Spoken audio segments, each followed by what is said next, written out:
Bonjour tout le monde.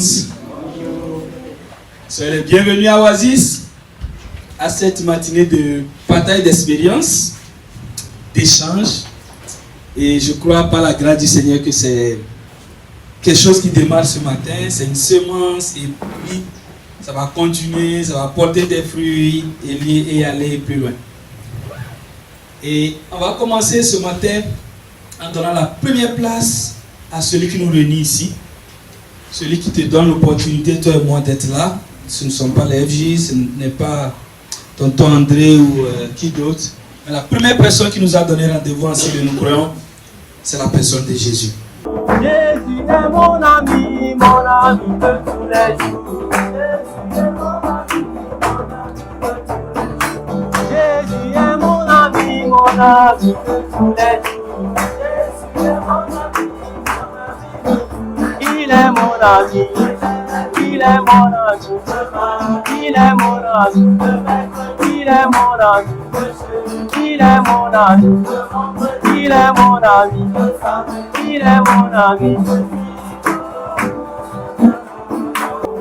Jésus est bon, il est bon, il est bon, son amour est infini. Il est bon, il est bon, il est bon, Jésus est bon, il est bon, son amour est infini. Bonjour à tous. Vous êtes les bienvenus dans la maison du Seigneur. Je crois que tout le monde sait que ce n'est pas l'église seulement qui est la maison du Seigneur. Là où on accueille sa présence, c'est sa maison. Et nous-mêmes, nous représentons sa maison aussi. Comme l'a dit Cyril, il faut oublier la personne qui vous a invité. C'est peut-être mon pasteur qui m'a invité, mon ami Daryl, mon ami Cyril. Non, c'est le Seigneur lui-même qui vous a invité ici parce qu'il a un projet de paix et de bonheur pour vous, pour le Togo ou pour là où vous avez vos deux pieds. Donc ça veut dire la maison, le quartier, l'église, l'école, là où on se forme, etc. Voilà. Pourquoi on est là? Comme on l'a dit, on le redit, c'est le Seigneur. Parce que là, nous, on n'a pas prévu ça. Notre grand frère, ami, papa, grand-papa, selon qui c'est, André, tu peux te lever? André, il est venu de Suisse. Voilà, il a à cœur ce que nous faisons ici, qu'on va vous présenter plus tard, surtout les enfants. Il est venu pour les enfants, mais il a beaucoup de choses dans sa poche. Et il nous a dit, je peux me rendre utile. Et on s'est dit, on saisit l'occasion. Parce que c'est quelqu'un qui vient d'une famille qui a 185 années d'expérience dans l'entreprise. Donc on s'est dit, non, il ne va pas venir juste dans son coin visiter nos petits-enfants là et puis repartir. Il faut qu'il nous laisse quelque chose avec lequel on court pour la transformation de notre pays.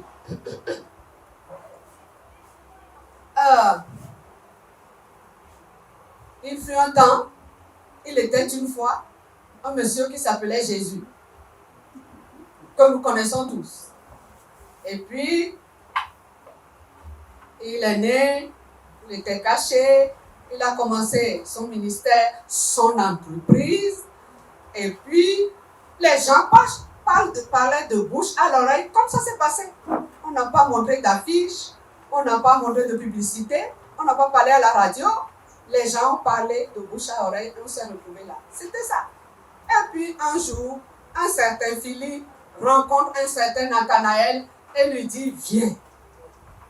Le Messie est là. Il vient d'où? Comme nous, les Togolais, on a l'habitude de faire. Il vient d'où? Il est de quelle ethnie? Eux aussi, c'était pareil que nous. Donc, il vient d'où? De Nazareth. Quoi? Nazareth. Est-ce qu'on peut trouver quelque chose de bon à Nazareth? Non. Nazareth. Tu vas me dire que le Messie de Nazareth. Ah non, tu me déçois. Mais c'était vrai. L'autre lui a dit, viens et vois.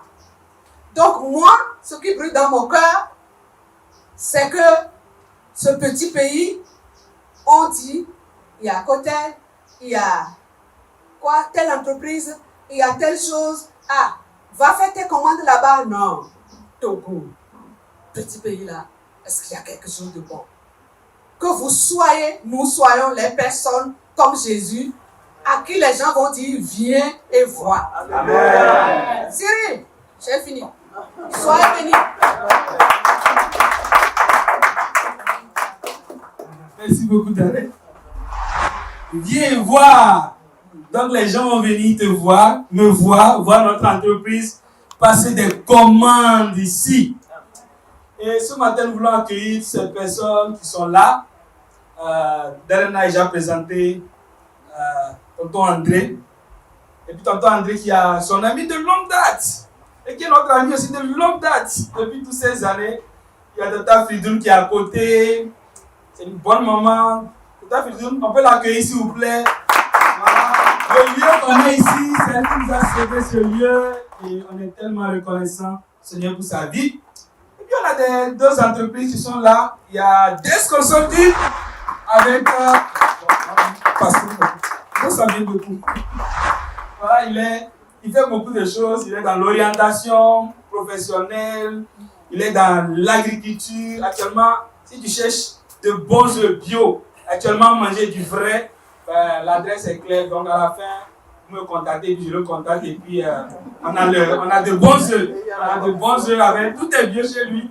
Il est dans la production du bio, banane, adémé, tomate, tout du bio. On est vraiment la qualité.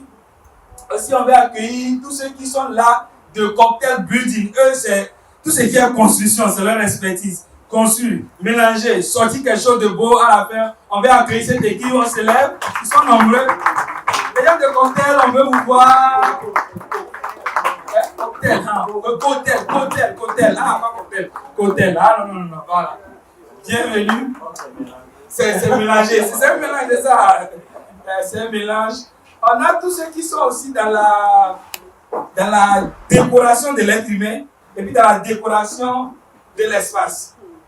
Donc, il y a... Est-ce que ceux qui sont dans le design intérieur, ils font du design, qui font make-up sur les gens, qui arrangent, qui font ici, peuvent se lever pour qu'on les accueille, s'il vous plaît.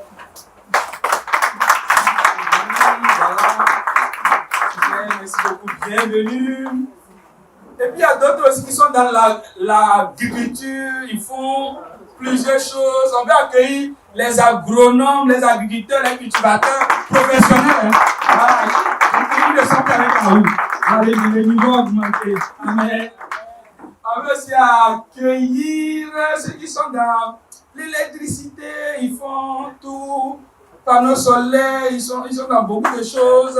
On va les accueillir. On va accueillir ceux qui nous donnent de la glace aussi, tout ça. De la bonne glace, aussi on en a besoin. Voilà. On est content de vous avoir, chacun dans son domaine, dans ce qu'il fait. Même si vous n'êtes pas encore d'entreprise, si vous êtes là ce matin, c'est que votre cœur, c'est d'aller en entreprise. Votre cœur, c'est de bâtir quelque chose, de construire quelque chose. Et Dieu veut qu'on soit fécond, Dieu veut qu'on puisse se multiplier, qu'on puisse se répandre sur la terre. C'est pas seulement avoir 10 enfants, non. Il y a plus que avoir 10 enfants dans la pensée de Dieu. Dieu veut qu'on soit prospère à tous égards. Et donc c'est l'une des raisons pour lesquelles nous sommes là ce matin. Et nous allons continuer en donnant la parole au PDG, au CEO de DS Consulting, qui va nous partager une parole qui vient du Seigneur. Et tout droit du Seigneur, du trône. Et puis après, on pourra continuer. Bonjour à toutes et à tous. Comment allez-vous ce matin? Je suis honoré de voir les frères et sœurs de mon père qui sont dans le domaine de l'entrepreneuriat et de la création de richesses ce matin. On ne sait jamais, hein? Les réseaux peuvent partir d'ici et aller plus loin. Que Dieu vous bénisse. On peut encore prier. Père, merci pour ce temps. Toi, le plus grand créateur de richesses, l'entrepreneur des entrepreneurs. Nous avons ton ADN. et tu nous appelles à multiplier ce que tu as créé. Nous avons commencé d'une manière ou d'une autre, peut-être en balbutiant, en allant à gauche, à droite, des fois avec des expériences qui n'ont pas marché. Mais nous savons que tu nous appelles à quelque chose. Alors ce matin, Père, nous voulons que cette rencontre soit une motivation de plus pour quelqu'un, une réorientation pour quelqu'un d'autre, que ta parole nous parvienne dans nos cœurs. Passe par tout ce qui va te faire ce matin pour nous parler, pour s'adresser directement à nos cœurs. Bénis ce moment dans le nom de Jésus. Amen. Amen. Ok, juste quelques minutes de partage avec vous. Et s'il faut donner un thème à ce que je voulais partager avec vous, je dirais Dieu le plus grand entrepreneur. Ou Dieu le plus grand CEO, le CEO de tout l'univers. C'est bien Dieu. Il nous arrive en tant que chrétiens d'ignorer ce côté de Dieu parce qu'on pense souvent que Dieu c'est seulement dans les choses spirituelles pures et que Dieu n'est pas intéressé par notre vie professionnelle, notre carrière, notre talent de créateur de richesse. Mais j'ai découvert dans sa parole qu'il est le plus grand CEO du monde. Il est le plus grand PDG du monde. Parce que regardez, dès la création, il met en place un jardin, on a appelé ça le jardin d'Éden. Et la deuxième chose qu'il va faire, après avoir mis en place son jardin, il recrute un gars que lui-même il a formé. Hein? Mais comment est-ce qu'il l'a formé? Il l'a formé à son image et à sa ressemblance. Son vis-à-vis. Et il recrute ce gars et il lui donne juste un cahier de charge qui dit « va, cultive », qui veut dire « entretiens » l'existant, mais au-delà de entretenir l'existant, il y a aussi le volet « fructifie », multiplie, va au-delà. Donc, Dieu crée un univers, il détache la terre, il recrute quelqu'un, il lui confie la terre avec un objectif clair. Celui de fructifier, d'entretenir, de multiplier, d'amener ça à une dimension. C'est pourquoi il dit, allez, multiplier. La suite, c'est quoi? Assujettir qui va venir. Oui, entre assujettir et multiplier, il y a quoi qui est venu? Remplissez. Après remplissez, il y a quoi aussi? Il y a 5 mandats. Oui, assujettir, on l'a déjà dit. Dominer, très bien. Il reste un dernier. Genèse combien? Fécond. D'accord? D'avoir être fécond. Fécond veut dire quoi?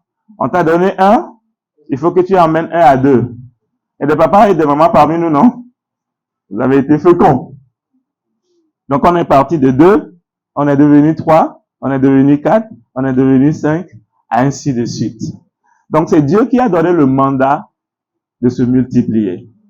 Pas seulement de se multiplier en donnant des enfants, mais aussi de se multiplier par rapport aux dons, aux talents qu'il nous a donnés, aux ressources qu'il met à notre disposition et à la carrière dans laquelle il nous invite. Nous avons les 5 mandats que Dieu nous donne. Ça, c'est dès le départ. C'est dès le départ. Mais lorsque nous parcourons toute la Bible, nous allons voir que Dieu est le premier à exécuter ce que lui-même, il nous demande de faire.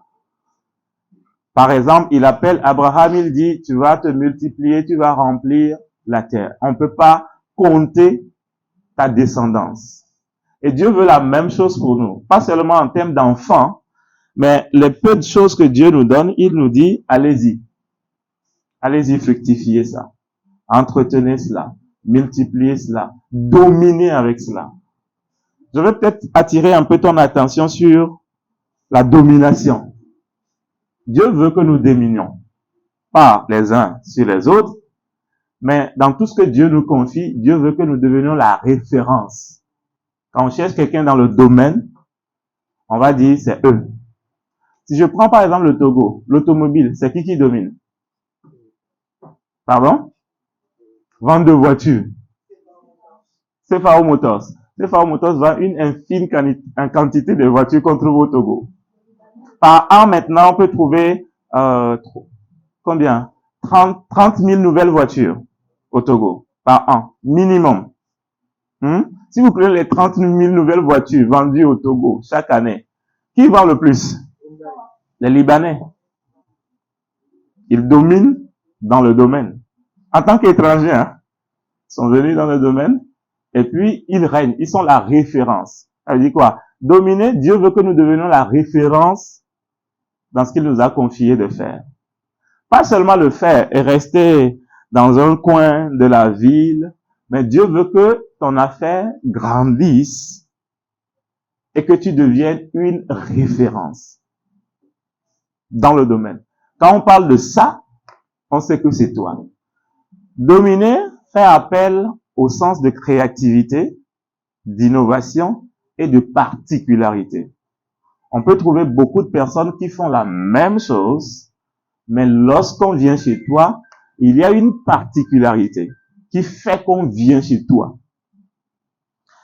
L'une des choses que nous déplorons au Togo, c'est que vous allez voir dans un coin, par exemple, si je prends les menuisiers, ils exposent les mêmes lits de même dimension, de même design, même table à manger, même dimension, les chaises autour, même dimension.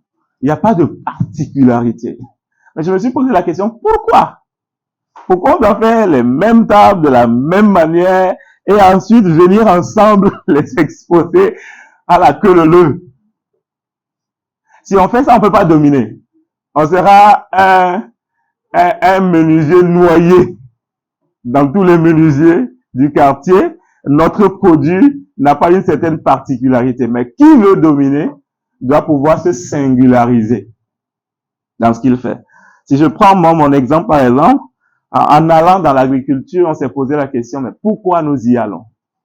Quel est le vrai besoin dans le domaine de l'agriculture au Togo? Et qu'est-ce que Dieu veut faire?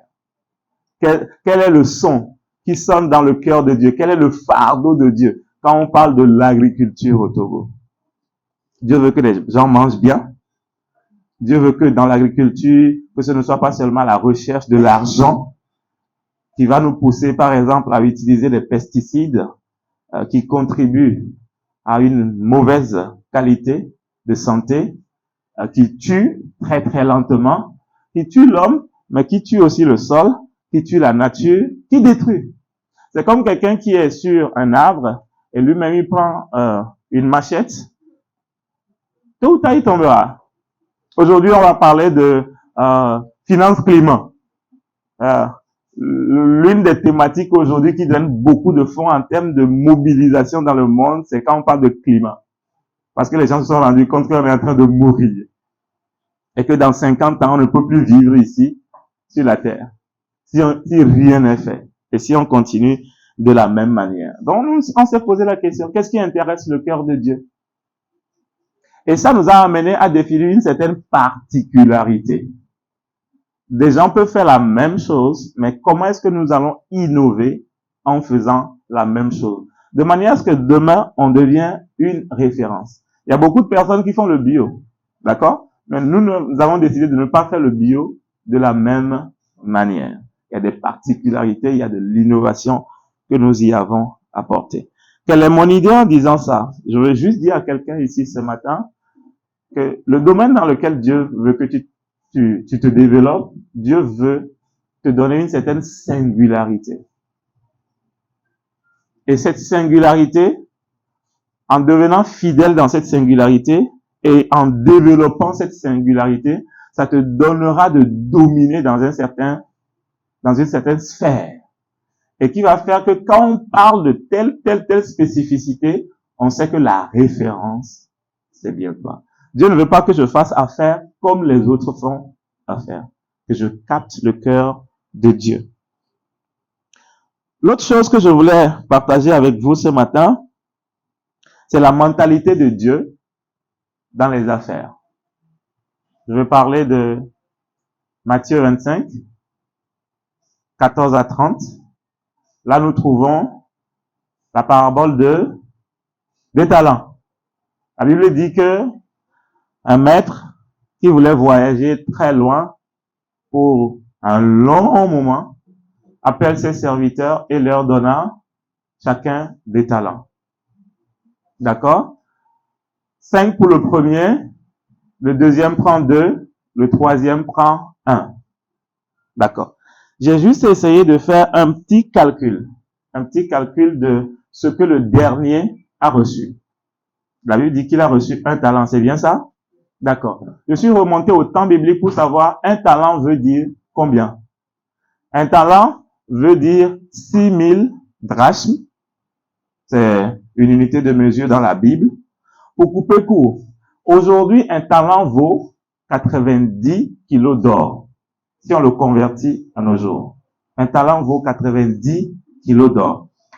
Quelqu'un peut faire un petit exercice avec moi, aller sur Google, demander le prix de l'or hier à Dakar. Sur le marché de Dakar hier, quel était le prix de l'or? Rapidement, on va faire un petit calcul, vous allez voir ce que Dieu a donné au troisième, qui n'a pris que un seul talent. Récemment, quand j'ai fait ce calcul, j'ai découvert que le prix de l'or était autour de 37 000. Je ne sais pas si ça a encore diminué. Mais juste après ça, le prix, vous le trouverez en grammes. C'est-à-dire les 30 et quelques mille dont je parle, c'est en grammes. D'accord? Prenons juste 30 000. Le gramme d'or, hier, sur la place de Dakar. Et nous avons dit qu'un talent égale à 90 kilos d'or. D'accord? Je prends 1 kilo. Dans 1 kilo, il y a combien de grammes? Il y a 1000 grammes. On est d'accord? D'accord. On multiplie 30 000 par 1000 pour trouver le prix d'1 kilo. Quelqu'un peut m'aider? Pardon? 30 millions. Très bien. Je multiplie 30 millions par 90. 1 milliard, 2 milliards 700. C'est ça la valeur de ce que le troisième a reçu. Le troisième a reçu un capital équivalent à 2 milliards 700 millions de francs CFA. Ça, j'ai pris le minimum. Si vous prenez les 37, vous irez au-delà de 2 milliards, 3 milliards. Dieu n'a envoyé personne sur la terre avec 0 talent, avec 0 don, avec 0 capacité, avec 0 compétence. Le minimum que Dieu puisse te donner équivaut à 2 milliards 7. À supposer qu'on te donne aujourd'hui 2 milliards 7 CFA. Qu'est-ce que tu peux faire avec ça? Ah, quelqu'un secoue la tête. Laisse-moi juste te dire que tu as plus que ça. Tu as plus que ça. Dieu t'a donné plus que ça. 5 talents, 2 talents, le minimum c'est 1. Si quelqu'un ici n'a pas reçu, il n'a pas reçu du tout. C'est le minimum qu'il a reçu. Ça équivaut à 2 milliards 7. Un capital de 2 milliards 7. Dieu s'attend à ce que nous ne puissions pas enterrer ça. D'accord? Dieu s'attend à ce que nous puissions découvrir tout ce qu'il nous a donné. 1. 2. Les exploiter. 3. Les développer. 4. Devenir une référence dans l'utilisation des dons et talents qu'il nous a donnés. Si je veux contextualiser ça, je vais parler du don d'entrepreneuriat. D'accord? Tu as la capacité de prendre des petites choses, de revendre ça, de transformer, de revendre, de faire une prestation de service. Prenons juste ça comme un seul don que Dieu t'a donné. Dieu s'attend à ce que tu utilises ce capital qu'il t'a donné, qui vaudrait aujourd'hui au moins 2 milliards 7, et Dieu veut que tu puisses développer cela. Dans la même parabole, on a vu que le premier et le 2 ont pu multiplier par 2 quand le maître est revenu. Celui qui avait reçu 5 a donné 10, celui qui avait reçu 2 a donné 4. À supposer que celui qui avait reçu 1 a aussi fait 1 de plus. D'accord? Ça ferait déjà plus de 5 milliards. Donc Dieu s'attend à ce que nous puissions développer des choses de sorte à aller dans la dimension pas seulement de l'addition, mais surtout dans la dimension de la multiplication. Et ma question c'est, quand Dieu va revenir te visiter, il va pas revenir te visiter comme un humain, hein, mais mets-toi toi-même dans un plan d'action. Dis-toi par exemple dans 5 ans, dans 3 ans, dans 7 ans, où est-ce que Dieu m'attend par rapport à ce que j'ai déjà reçu, par rapport à ce que j'ai commencé par faire. Dieu s'attend à quel type de développement, Dieu s'attend à quel rythme, à quelle rapidité. Des fois, nous chrétiens, on ne travaille pas de manière intentionnelle. D'accord? Je suis ici aujourd'hui. Dans 2 ans, où est-ce que je me vois? Dans 3 ans, où est-ce que je me vois? Dans 5 ans, où est-ce que je me vois? Le Seigneur nous a donné la grâce de démarrer un cabinet il y a un peu plus de 4 ans. Lorsqu'on démarrait ça, au départ, j'avais dit à Dieu, dans 2 ans, il faut que nous devenions une référence au Togo. Dans cette matière-là. Dans 5 ans, dans l'Afrique de l'Ouest, il faut que nous devenions une référence. J'ai quelques mois pour évaluer. Le côté Togo, Dieu a fait grâce. Dieu a fait grâce. Hein? Par exemple, dans le team building aujourd'hui au Togo, ceux qui s'y connaissent savent que quand on parle de team building, il faut s'adresser à DS Consulting. Quand on parle de l'orientation de carrière en entreprise, ok. Dieu nous a fait grâce. Mais il faut que j'arrive à m'évaluer par rapport à l'objectif des 5 ans pour la sous-région. Par la grâce de Dieu, ça a commencé, mais je suis très en retard par rapport à ça. Mais Dieu veut vraiment que je puisse régner, que DS Consulting puisse régner dans la sous-région. Et au-delà de la sous-région, aller plus loin. C'est ce que Jésus même a fait. Il a dit, je ferai de vous des témoins. Mais vous allez commencer où? À Jérusalem. Après, vous irez où? Dans la Judée. Après Judée, Samarie. Et après Samarie, jusqu'aux extrémités de la terre. Pour finir, Dieu nous invite à devenir un stratège comme Jésus. C'est quoi un stratège comme Jésus? Le gars, permettez-moi de l'appeler comme ça, dans notre langage, juste pour vous défier un peu. Le gars vient en mission dans un monde. Est-ce que le Père lui a donné comme objectif de mission? C'est de sauver l'humanité. Aujourd'hui, nous sommes un peu plus de 8 milliards. Et cet homme vient, il passe 30 ans sans vraiment faire grand-chose et il va utiliser 3 ans et demi pour créer son entreprise, lancer sa carrière dans le but de sauver l'humanité. Aujourd'hui, nous sommes à plus de 2000 ans après le lancement de son entreprise. Est-ce que son entreprise continue encore aujourd'hui? Oui. Est-ce que son entreprise s'est étendue au-delà de Jérusalem? Au-delà de la Judée? Au-delà de la Samarie? Est-ce que c'est arrivé aux extrémités de la terre? Comment il a fait? 3 ans et demi de présence, à lancer une activité, à former 12 gars.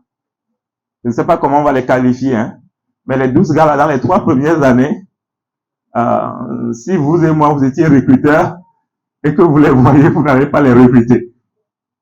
Mais lui, il recrute 12 gars, il les coach pendant 3 ans et demi, il leur transmet son ADN, son souffle, et puis il part. Et puis il part. Et aujourd'hui, l'évangile est aux extrémités. Avec la nouvelle technologie, tout le monde est exposé aujourd'hui aux évangiles. Et personne dans aucun pays ne peut plus dire, je n'ai pas entendu parler de lui. Je n'ai pas entendu parler de lui. Il a atteint ses objectifs. Il n'est pas encore revenu. Il va revenir très bientôt pour clôturer l'entreprise. Dieu veut que nous ayons aussi une entreprise générationnelle qui commence par une vision long terme et que nous allons commencer pour le temps qu'il nous a donné. Mais il s'attend à ce que nous puissions inoculer le virus, si je peux le dire ainsi, transmettre la flamme, transmettre la vision, créer des disciples, impacter des disciples, et que même après nous, des gens puissent sortir de nous, qui vont continuer la même vision de manière générationnelle. Et continuer par créer de la richesse, développer les choses avec les valeurs bibliques qu'il nous a données. De manière que quand il va arriver, que nous puissions nous dire aussi, tu m'avais donné 2 milliards 7. avec moi et les générations qui ont suivi, nous sommes aujourd'hui à, je ne sais pas combien, je vais dire, donnez-moi un montant. Peut-être qu'on ne pourra pas, CFA ne peut plus quantifier ça. Vous voyez ça? Donc, Dieu ne s'attend pas seulement à ce que Samuel entreprenne et que quand je vais voir que j'ai eu des maisons, j'ai des voitures, et je dis, ok, mon âme, tu as beaucoup fait. Regarde ton grenier, mange, bois, et puis ça s'arrête là. Mais Dieu veut que nous puissions commencer et aussi transmettre le flambeau à des générations, pas seulement à nos enfants biologiques, mais à des disciples qui nous donnent, des enfants spirituels dans la foi qu'ils nous donnent, et que nous puissions pérenniser les entreprises du Seigneur. Que Dieu vous bénisse, que sa grâce soit sur vous, de manière à ce que lorsqu'il va revenir, que nous puissions être trouvés comme de bons et fidèles serviteurs.